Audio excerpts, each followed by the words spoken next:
tale of woe, they hear the truth, but letting go a warning card in ancient lore to heed Cassandra evermore.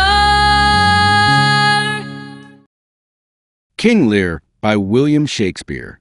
In the ancient kingdom of Britain, an aging monarch named Leir ruled with a firm hand but a weary heart. He had 3 daughters. Goneril, the eldest, married to the Duke of Albany. Regum, the middle child, went to the Duke of Cornwall, and Cordelia, the youngest and most beloved. Leir, desiring to lay down the burdens of rule while retaining the honors of kingship, summoned his court to announce his plan. He would divide his realm among his daughters, apportioning the shares based on their professions of love for him. The court gathered in solemn splendor. First, Goneril spoke, her words flowing like honey. She declared that she loved her father more than words could wield, dearer than eyesight, space, or liberty. Lear, pleased, granted her 1/3 of his kingdom. Regum followed, vowing that her love matched her sister's in fullness, finding all other joys dead compared to her affection for him. Lear bestowed upon her an equal share, richer in quality than Goneril's. Then came Cordelia's turn. When asked what she could say to draw a 1/3 more opulent than her sisters, she replied simply, "Nothing, my lord." Pressed further, she explained that she loved him as a daughter should, according to her bond, no more nor less. Enraged by what he saw as cold ingratitude, Lear disowned her on the spot, dividing her portion between Goneril and Regum. He banished the loyal Earl of Kent, who dared protest the king's rashness, declaring Kent an enemy for siding with Cordelia. Word of Cordelia's disinheritance reached her suitors, the Duke of Burgundy and the King of France. Burgundy withdrew his offer, unwilling to marry a dowerless bride. But the King of France, moved by her honesty and virtue, declared her the true queen of his heart and took her as his wife without dowry. Cordelia departed for France, bidding farewell to her sisters with a warning to care truly for their father, though she suspected their flattery had hollow hearts. Goneril and Regum, left alone, confided in each other their growing disdain for Lear's willful ways, agreeing to act in unison should he become troublesome. Meanwhile, in the household of the Earl of Gloucester, a parallel deceit unfolded. Gloucester had 2 sons, Edgar, his legitimate heir, and Edmund, his bastard born of youthful indiscretion. Edmund, resentful of his inferior status, forged a letter purporting to be from Edgar, suggesting they conspire to hasten their father's death and seize his wealth. He showed this to Gloucester, feigning reluctance, and convinced his father of Edgar's treachery. Gloucester, horrified, vowed to pursue Edgar. Warned by Edmund, Edgar fled into the night, disguising himself as a mad beggar named Poor Tom to escape capture. Lear, retaining a retinue of 100 knights, went first to live with Goneril at her castle. But Goneril soon tired of his boisterous company and the expense. She instructed her steward, Oswald, to treat Lear's knights with coolness and complained to her father that his followers were riotous and disorderly. When Lear protested, demanding the respect due a king, Goneril boldly reduced his knights to 50, then 25, insisting he needed fewer as he aged. Furious, Lear cursed her with barrenness or monstrous offspring, declaring he would rather live with Regum, whom he believed to be more kind, accompanied by his fool, a sharp-witted jester who spoke truths and riddles, and the disguised Kent, who had returned in humble garb as Caius to serve his banished master faithfully. Lear set out for Regum's home. The fool mocked Lear's folly in giving away his power, likening him to a man who surrendered his home yet begged for shelter. Kent, sent ahead with letters, encountered Oswald and, despising the steward's insolence, assaulted him. For this, Cornwall and Regum placed Kent in the stocks, a humiliation for any noble, let alone the king's messenger. When Lear arrived and found his servant stocked, his rage mounted. Regum sided with Goneril, refusing to house more than 25 knights and urging Lear to apologize to her sister. Goneril soon joined them, and together the daughters whittled Lear's retinue to none, claiming an old man needed no such pomp.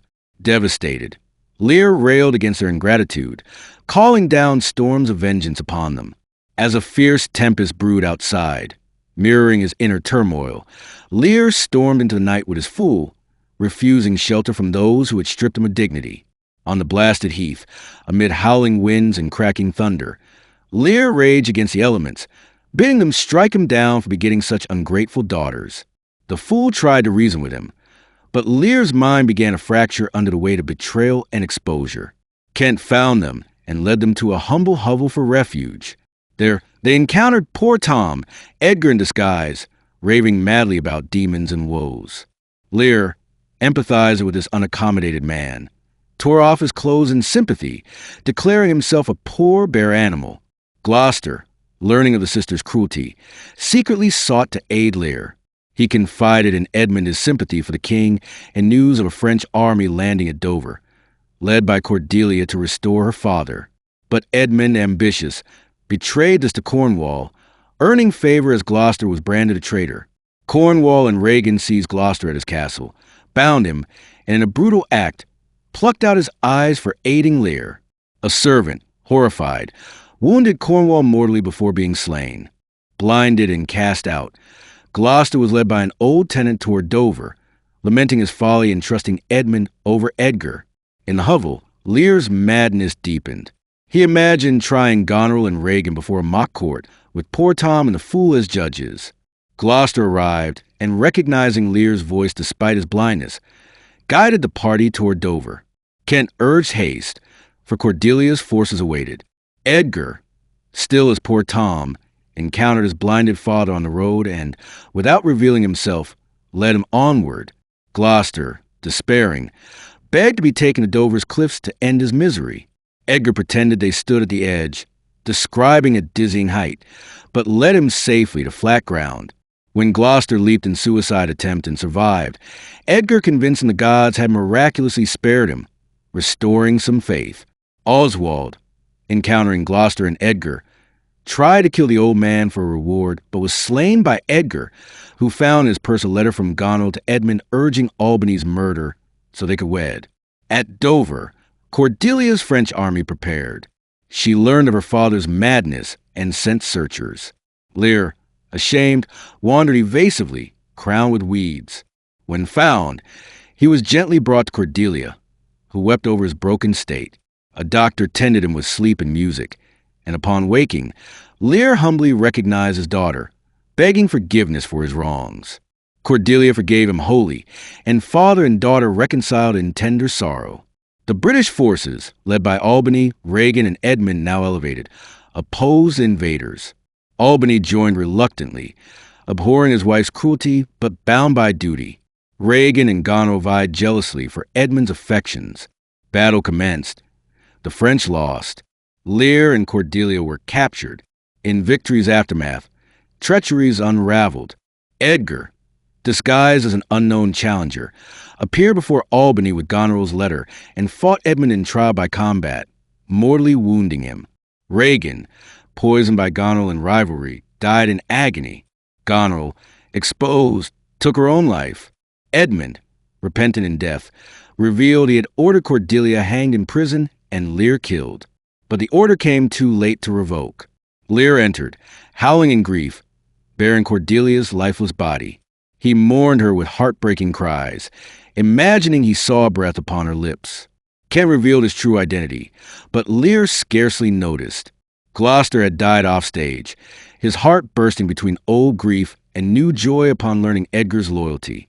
Finally, overwhelmed, Lear's heart broke. He died beside his beloved daughter. Albany, the survivor among the nobles, yielded rule to Edgar and Kent, but Kent, foreseeing his end, declined. Edgar, burdened, spoke of the weight of sorrow they had endured, vowing to speak what they felt, not what they ought to say. The kingdom, ravaged by folly and betrayal, passed to younger hands under a shadow of profound tragedy. Her name resounds, a tale